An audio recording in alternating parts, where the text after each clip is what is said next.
This is going to be the best and biggest WWDC ever. In 2015, I had the privilege of attending Apple's Worldwide Developer Conference on a student scholarship. It was a blast. This year, I got to do it again.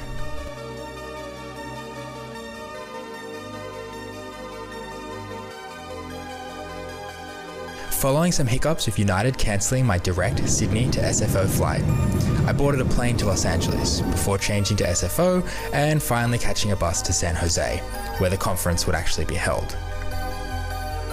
On the Sunday morning, all the scholars met for orientation. At the end of the orientation, we all got a photo with Apple CEO Tim Cook. He even tweeted a couple of me.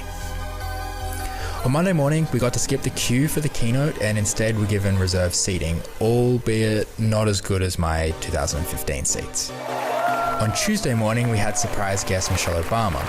She totally knocked it out of the park as per usual and is just absolutely amazing. The rest of the week was filled with amazing lunchtime guest speakers, awesome technical sessions, fantastic parties, podcasts, and live shows. This year, Apple also gave out some exclusive pins, and they were a great idea. Unfortunately, I didn't get a chance to collect all of them. Thursday night brought around the annual bash. This year's performance was Fall Out Boy.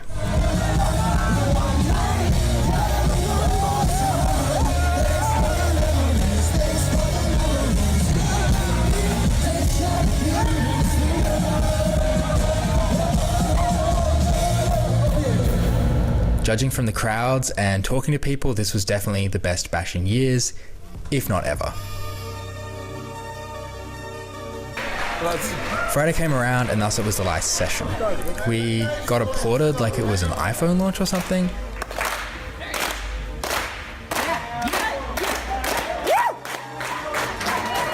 But you should definitely go and watch that session. It's about Swift Playgrounds and teaching. I also popped over to Infinite Loop for dinner. Following the conference, Frederick and I decided to spend a few days in Yosemite National Park. Despite having been to the Bay Area a handful of times, I'd never actually made it to Yosemite.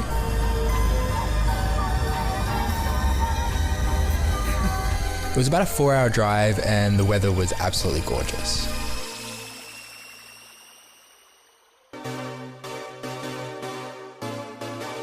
On the first day, we checked out Tunnel View and then kind of started walking with no plan in mind.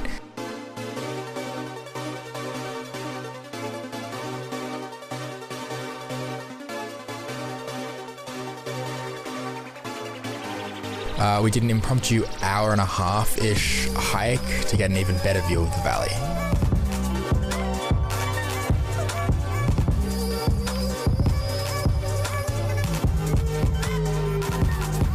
We didn't bring any water maps or hiking boots that day. Whoops.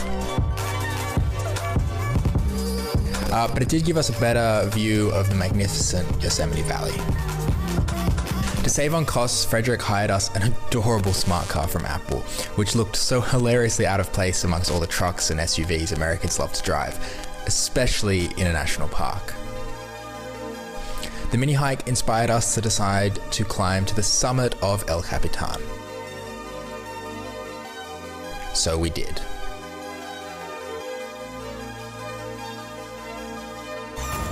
Do you think it will snow? I hope not. It started hailing? We were met with a lot of different weather conditions, but every milestone was definitely a victory.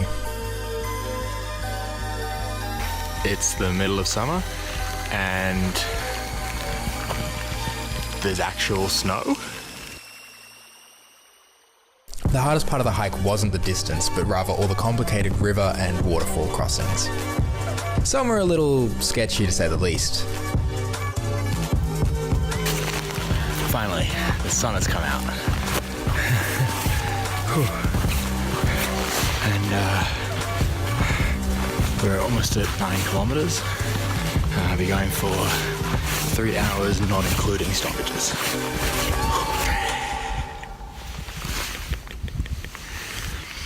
That's Half Moon, but as viewed from the top of El Capitan. Oh yeah, by the way, I'm on the top of El Capitan.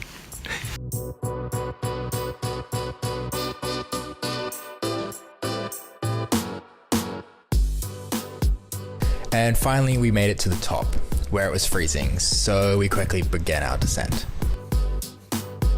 The hike all up was 28 kilometers or 18 miles and had a rise of 1,500 meters. We took around 10 hours for the whole thing.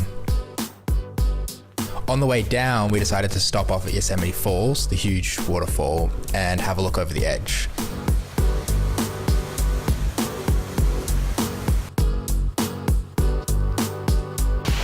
I wouldn't want to get caught in that.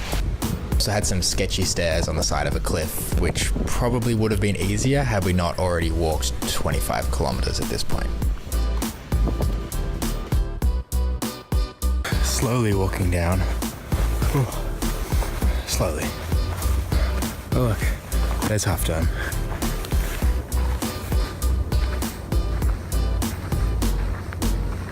It's like 9:40. Checkout time, we're going a bit slower than we originally planned and a bit slower than we kind of hoped for, but checkout days are always like that, right? Still tired from yesterday, but hopefully today will be a bit more relaxed. The last day we had an easy hike that was all paved and had proper bridges. This was to see another waterfall in which we got totally soaked under.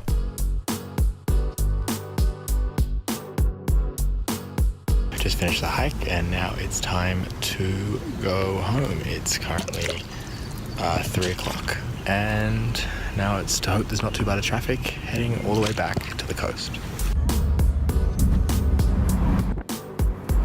And that was it for my awesome 10 days in California. Thanks to Apple, the AUC, Frederick, and all the cool people that I met.